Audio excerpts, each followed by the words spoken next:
It's not exactly strange that most of us look like mobile players when we try out a game for the first time.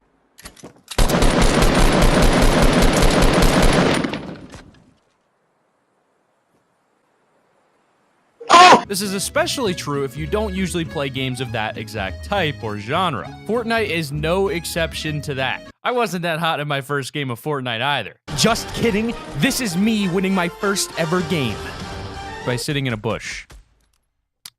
Alright, maybe not my most proud moment. But yes, I've played shooter games before, but those are usually first-person shooters, and Fortnite is much different, not only because it's a Battle Royale game, and I don't usually play Battle Royale games, but because its building features are completely new and makes it unlike any other shooter that I've played before. So in today's video, I want to talk about some secrets or tips that I really wish that I would have known when I first started playing Fortnite. If you're a very experienced player, you're probably already good enough to know these 5 secrets and tricks, but for the ones that are just trying to get into Fortnite or want to get better in Battle Royale, this video is for you. So grab some popcorn and relax as I school you with these awesome secrets so that you're ready the moment you jump off that blue school bus. Not to be confused with the magic school bus. Number 5, moving and jumping around while mining. I've said this a million times, but building is so freaking important in Fortnite. Imagine playing a game where you either just don't build at all, or if you do build with very scarce resources. Well, you want to imagine a game where you'll last long in if you're trying to imagine that, because I can almost guarantee you that you won't get anywhere near the top 10 without building. Maybe if you're a pro, you can pull it off, but even then, not being able to create cover or use stairs for mobility is a huge disadvantage.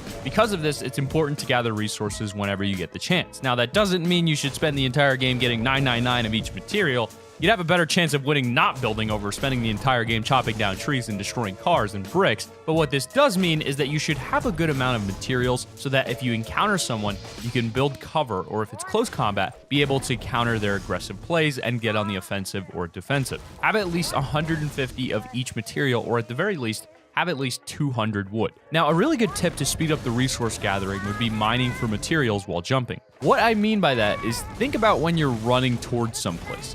If you see a tree or a rock, if you wanted to mine it, your character would slow down for you to grab as many of wood or brick as you want. So in order to speed that up, you want to not actually stop by every tree or rock you come across, and instead jump when you see them and mine them in that jump, and just keep on moving around the tree, maybe circle around it, but just keep your movement going. Don't do the back and forth, left and right mining, because chances are you may actually walk into the sniper's shot if you do this. If your body is showing any kind of pattern or rhythm of moving back and forth to the same exact spots, chances are the enemy is going to be able to predict your movements. So you want to be completely unpredictable and just go all the way around that object entirely while you're mining, or you want to jump while doing it. It's super important to move in Fortnite as much as possible so you don't get caught lacking and die. I've had so many times where I stop for literally just 1 second to do something and I get sniped in that instant. This is a very small tip that can be very useful in the long run. Also, I know it's extremely obvious, but hit the targets while you're mining. For the longest time, I did not know that hitting the targets while you're mining actually sped up mining. I actually have a friend of mine who's borderline pro player, and I actually showed him this, and he was freaking out about it. I don't understand why, but move around a lot while you're mining and make sure to hit those targets. Number 4, building while falling. One thing that I absolutely hate is losing any amount of health possible because of a dumb fall. I hate this because I always love to see 100 health and 100 shield no matter what. I do not like seeing those 3 digits fall down to 2 even if it's a 99, especially since bandages won't help out and I'd be forced to use a med kit or slurp juice, etc. to get back up to 100. But I'm not that dumb, so I won't actually waste a med kit or potion just to recover 1 point of health. I'm just mentioning this to emphasize just how annoying it is when you take a fall. Now, that happens so much when I'm trying to slide down mountains because I may accidentally move a little to the wrong direction and not actually slide the whole time down. Sometimes this will take out like a max of 10 HP, but then other times, if it's a big drop, it will take out half of my health bar. Now, in order to minimize this, you should start building platforms under you. If you've never tried it, you can actually build them right under you as you're dropping down a mountain and make multiple stops down with a platform, which will almost guarantee that you don't lose any health when sliding down a mountainside. When you think about building, you're usually thinking about building a fort or building stairs to get up somewhere, but you can also use your building materials for a temporary cushion. The same goes for if you're just trying to drop down. If you're in a fort that's very high up and you suspect that someone could be shooting you down, same thing. build while falling, and you won't take any falling damage. Unless, of course, you hit one of those weird bounces where you take falling damage even though you landed on a platform that's within a reasonable amount of height, and you know what happens after that. Number 3, slurp juices, impulse grenades, and rockets, more specifically guided rockets, can save you in the storm, and walking into the storm below 30 HP can actually be advantageous if you're not playing solo. Out of all the potions and other health items, I think slurp juices are probably the least popular. I mean, they take so long for you to actually get the benefits you're supposed to, which is why people don't really want to use them. I mean, who wants to wait for their health to fill up when they could be out there fighting more players and winning the game? Unless you're a slow player, you'd find that appealing. However, despite this, slurp juices can be very useful in more ways than just giving you 25 extra armor. And one thing it can be very useful for is for players that tend to stay too close to the storm. The reason for that is because if you see yourself staying in the storm to fight players and gather loot, you can drink a slurp juice right before diving in or while in the storm and almost be immune to the storm's effects. Well, temporarily, of course, because slurps don't last forever, unfortunately, but when it comes to other health items like bandages or medkits, you can put them on, but they won't do much unless your health is already low. So it can immediately bring it up, whereas with a slurp juice, it doesn't give you its effect immediately and does it over a period of time. So if you had 99 HP and used it while in the storm, you could be taking 20 points of damage that the slurp counters. So if you make it out of the storm in time before you take any more damage, you can stay around that 99 range afterwards. But if you have 90 health and use a med kit in the storm, you'll have your health go up to 100, but then you'll start losing a lot of that until you're finally out of the storm. While slurps aren't that useful in too many situations for you to actually stack a few in your inventory, they may be something worth considering a spot for if you like playing risky and in the storm. Now, as for impulse grenades can be used to get yourself out of the storm by simply throwing them at the ground, but you can also throw them behind your friends that may not have made it out of a tough storm, and this will actually knock them out if they're right near the edge. Additionally, even if a player is downed,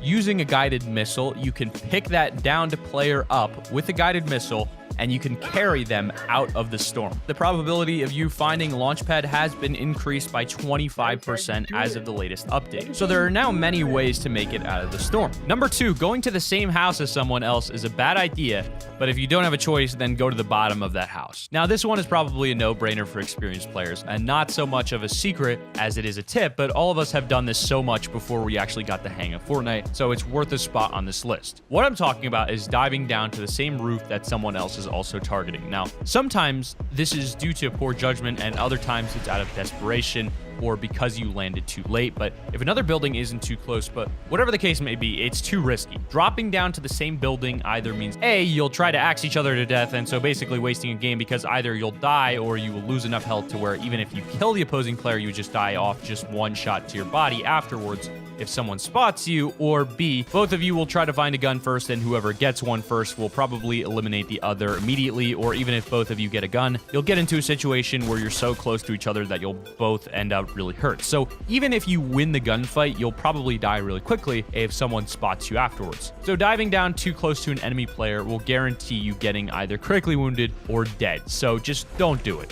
Whoever gets the gun or a shotgun first will most likely win that fight. But if you get in one of those situations where a bunch of people are unexpectedly landing at the location you're going to, well, in that case, what you want to do is try to land at the bottom of the house. Actually, if you're going residential, I would land at the bottom of the houses every single time. The reason for that is that most people will go for the roof chest. So if you can go to the bottom floor, you'll touch ground first, and you'll most likely get more of the weapons and be able to loot not only downstairs, but upstairs before they can even break through the roof and loot the chest. More importantly, you can't get a shotgun out of a chest. Number 1, don't go to the direct middle of the circle and build a fort. When I first started playing, I thought that it was probably the smartest idea to start in the middle of the circle where I wouldn't have to move that much, use strong materials like brick or metal, and literally just sit in that fort. Not only is this extremely dangerous because you're likely to get pinched on all angles, but sitting in a fort for too long in general puts you in danger of being targeted by snipers,